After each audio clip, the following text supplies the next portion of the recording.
r/NoSleep. Posted by u/HappyOtter03. If you stare long enough, it will go away. I saw it for the first time when I was 10. I was lying in my bed, tossing and turning, like usual. After about 3 hours of not being able to fall asleep, I decided to turn on my bedroom light and play with my toys. Something I knew I wasn't supposed to do so late at night. As I rolled over to flip the switch, a cold chill ran up my spine. I hesitated to turn it on and decided to take a quick look around my room. It was dark out, which is typically how it is at 11 p.m. The only illumination in the black void came from my Spider-Man nightlight on the other side of the room next to my dresser. My gaze fell upon that area, not quite knowing why. I finally flipped on the switch. To my surprise, however, the light didn't turn on. My heart began to pound in my chest. I continued to look towards the dimly lit portion of my room. It was at this time that I heard something that made me shift my gaze towards my closet. It was the sound of crying. Well, whimpering would probably be a better word for it, as the sound didn't seem to have too much emotion behind it. I slowly pulled the covers off of myself, exposing my body to the chilling fall air creeping its way in through a draft under my door. I attempted to flip the switch again, but nothing happened. I was terrified.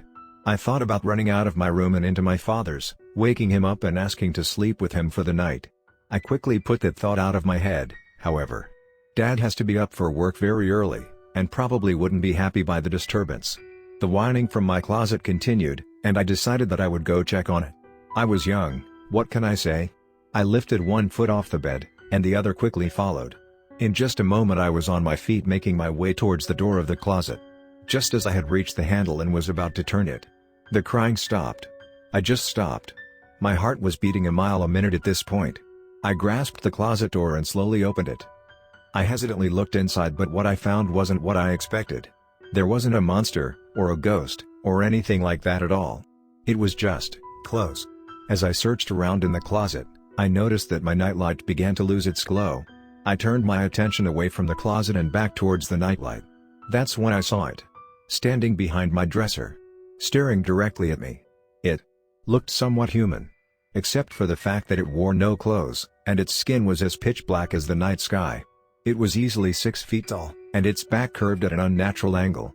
It had 2 bright white eyes, but no other features that I could see in the faint light. Its hands, or claws is probably a better term, were wrapped around the top of my dresser. I stood, motionless, staring at the creature. It did not move. It just stared. I tried to scream, but no sound came out of my dry throat. I slowly made my way to the door of my room, never looking away from the creature. I turned away to find the handle, and I heard a noise that made my blood run cold. It was moving.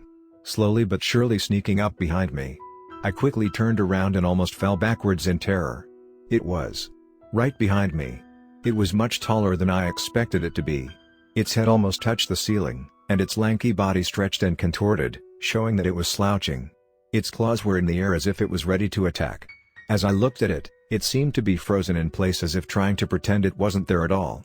I had no idea what to do. If I opened the door and ran, it would surely get me. It was mere feet for me at the current moment. I knew it had to be fast by how quickly it got from behind my dresser to right behind me. I was breathing heavily. My heart felt like it would jump out of my chest. There was nothing I could think to do but stare at whatever exactly it was that was in my bedroom. I stood there for what felt like hours, trying my best not to tear my gaze from this abomination. After a very long, uncomfortable staring contest, it began to move. Lowering its claws, it slouched down even further, turned away from me, and started towards the closet. It opened the door, and went inside, shutting the door quietly behind it. I let out a breath that I didn't even realize I was holding. The first thing I thought to do was to try the light switch again. To my surprise, it worked. The room lit up like a savanna at sunrise. The crying noises were gone. The monster was gone. At least, I hoped it was. I was too afraid to go open the closet door back up. Can you blame me? I was a little kid. I was traumatized. I left the light on the rest of the night, and needless to say, I didn't sleep. My dad came in my room when the sun rose to wake me up. He was surprised to see me already awake sitting on my bed, with the light on. He asked me what was wrong, and I told him. He pushed it off as a nightmare. Looking back now, I can't blame him. It sounded crazy. Like a kid's overactive imagination cooked up a bizarre nightmare. But it wasn't a nightmare. It was very, very real. I was scared to go to bed the next night. After a while, however, I reluctantly fell asleep. I was awoken around 1 a.m. to the same sound I heard the night before. A faint crying coming from my closet. I quickly sat up and was wide awake. I immediately went for the light switch, and as I expected, it didn't work. I ran back to my bed and stared at the closet, pulling the blanket over me so that the only thing that was visible were my eyes. I stared at the closet, listening to the crying. I knew I couldn't open the door.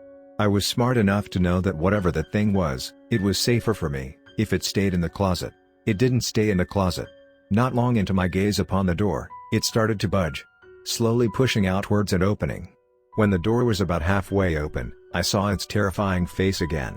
It looked directly towards the bed, and when it saw me sitting there, staring back, it froze once again. The only part of it I could see was its head, peering around the door, staring directly into my soul. I began to cry at the sight of it appearing again. Why was this thing in my room? What did it want from me? And most importantly, how do I get rid of it? I sat staring at the creature much longer than the previous night. As long as I stared at it, it didn't move.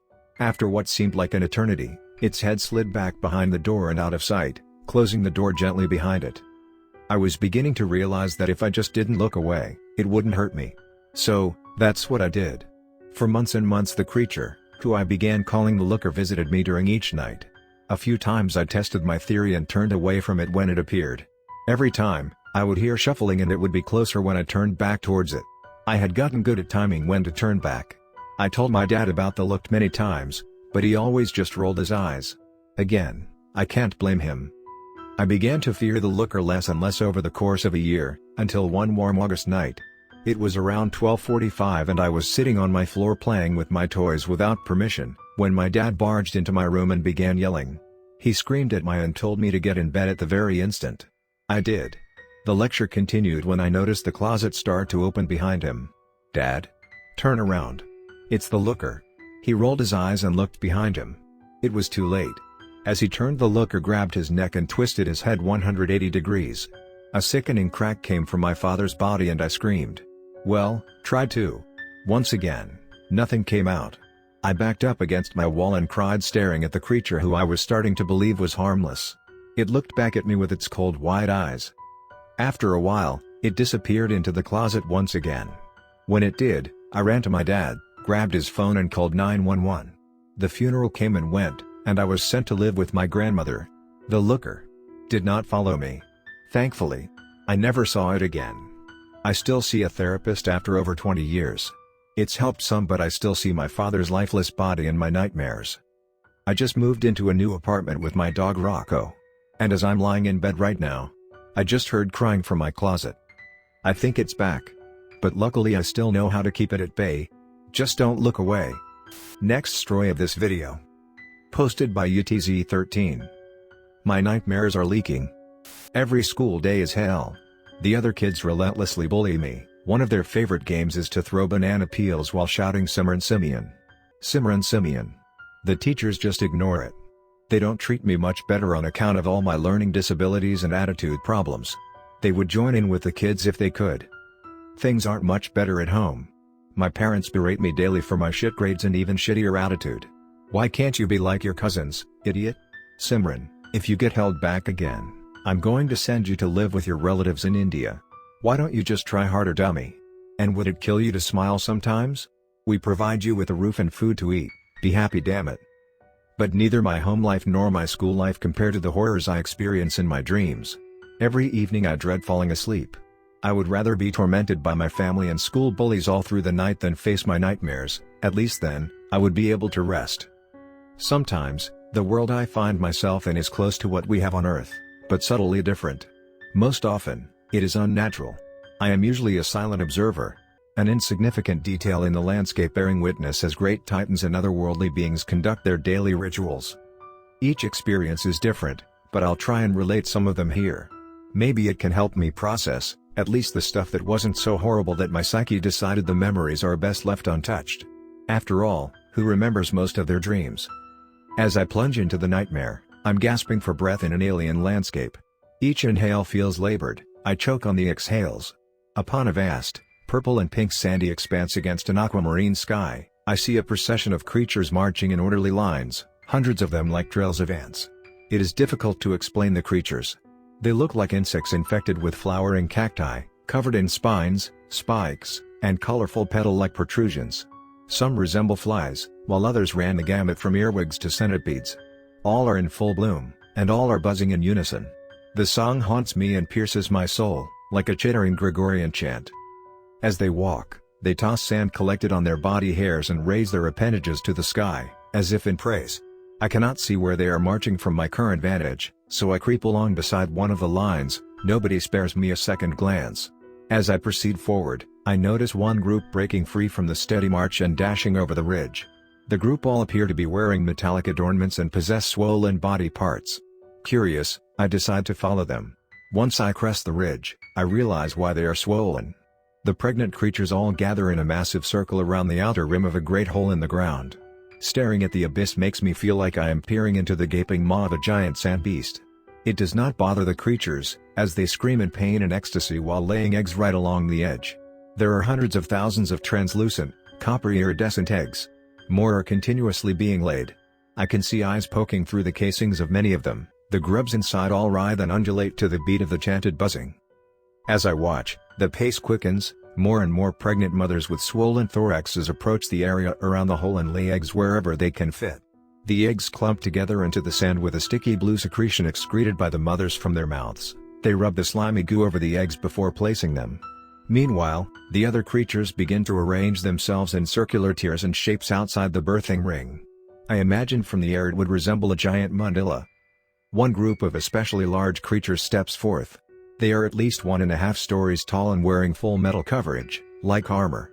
They do not have any plant-like parts, and in fact possess reptilian features like scales and forked tongues in addition to their insect-like appendages and wings. The largest among them makes a short, hissing speech, then lifts a spear-like object into the air. As the rhythmic chanting reaches a frenzy, he strikes with all his might.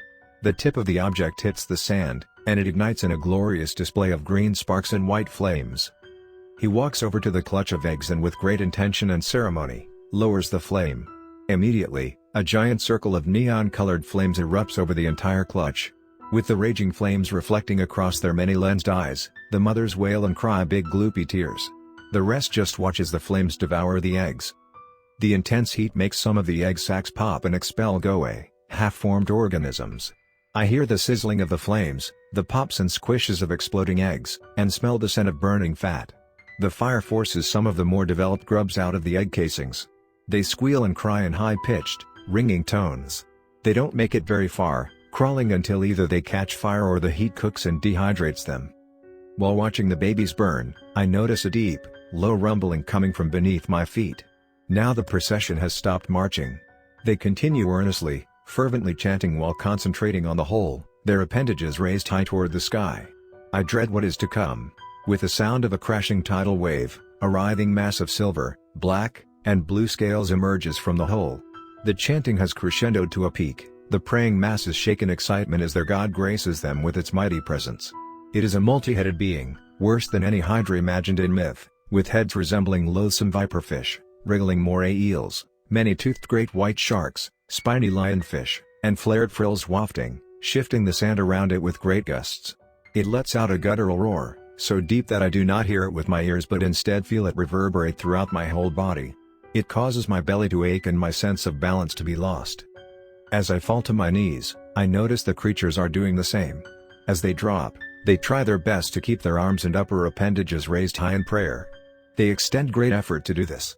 The chanting in unison has also stopped. It seems each creature is praying their own unique litanies now. It doesn't take me long to figure out why.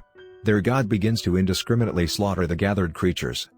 Each head extends and snatches up the awaiting sacrifices. They scream and cry in pain while their bodies get devoured in a bloody, gory mess.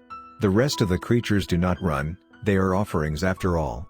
They stay put and pray harder, hoping beyond hope that they are spared. It's a feeding frenzy as multiple heads work together to rip apart bodies. There is a fine mist of steaming blood in the air and bits of flesh and guts scattered all around the sand. I watch the horror unfold deliriously until I feel an intense sensation along my right shoulder. Before I know it, I am thrust high into the air. I feel the whipping wind and sand in my face, Then suddenly sharp pain in all directions. I lose awareness of the rest of my body as my limbs are torn to pieces. My head miraculously stays whole. My last sensations are darkness, gagging and choking, crushing sharp teeth, searing acidity, and that horrible roar reverberating and echoing through my skull. After several seconds, I am jolted awake, that horrible roar still ringing throughout my head, paralyzing me in place on my bed with my arms stretched high in prayer.